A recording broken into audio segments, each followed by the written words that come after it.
He brings immediate value as a pass rusher. JT Tuimoloau, one of the top edge prospects this year, and with Ohio State's recent loss, he seems destined to declare for the draft. He was a highly recruited 5-star prospect coming out of high school.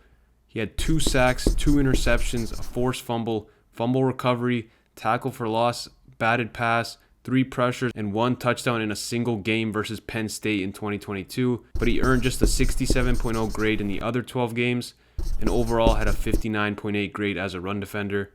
He's shown flashes but clearly hasn't put it all together yet. But are his traits promising enough for him to get into the first round? Let's take a look at the film. Here's a play from this year's game against Penn State, lined up over a projected top 15 pick on 4th down. Now the best part of JT's game, his hand power.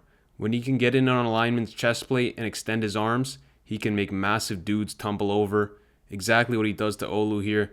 He gets off the snap slow and fakes an inside move, but once he decides to get going, he explodes. He fakes like he's going to bend around the corner while shooting his inside arm, gains access to the chest plate, and then just forklifts Olu into the QB's lap. Elite power. Another pass rush snap, he's going to pull off the same move again, leans like he's going around the corner, waits for the tackle's hands to drop a bit, and then smashes the chest plate, creates penetration.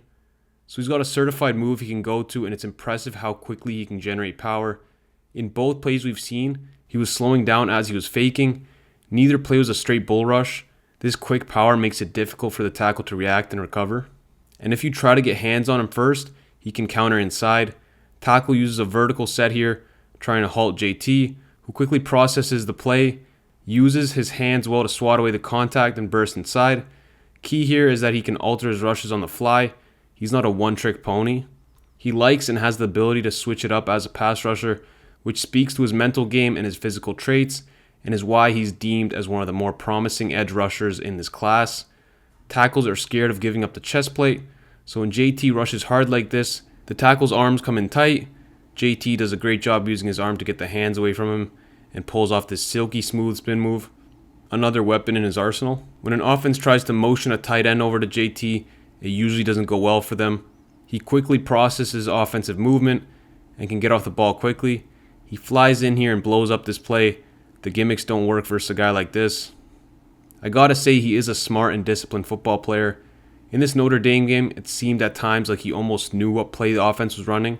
He's left unblocked here as 2 pullers come. He stays in his gap, doesn't overcommit, takes on the blockers, and clogs up the hole for the back. This whole play is designed around baiting the edge defender into the backfield. JT doesn't fall for it. In the run game overall, he's pretty good.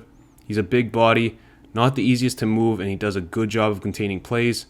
He's strong at the contact point and can hold blocks and then disengage when he wants to. However, he does sometimes need to just fire and attack in the run game. There's a decent amount of plays where he just kind of holds onto his block and doesn't really create penetration. Here on the pull, he can't be looking to engage this guy. He needs to get low and look to stop him. He's a tough guy but needs a little bit more toughness in the run game at times. Needs some more finish. Overall, JT is a great prospect. He brings immediate value as a pass rusher. He has an array of moves and has a very good speed to power rush where he can consistently create pressure. He's got a thick, sturdy build and is not easy to move. His bend is okay, which is the only reason he's not in the elite prospect conversation. This limits some of his outside moves.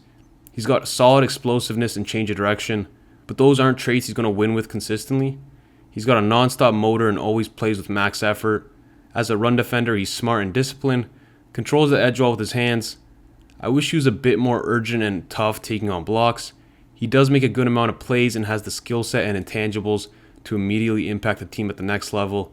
I think he should go somewhere in the 20s in next year's draft. Those are my thoughts on JT Tuimoloau.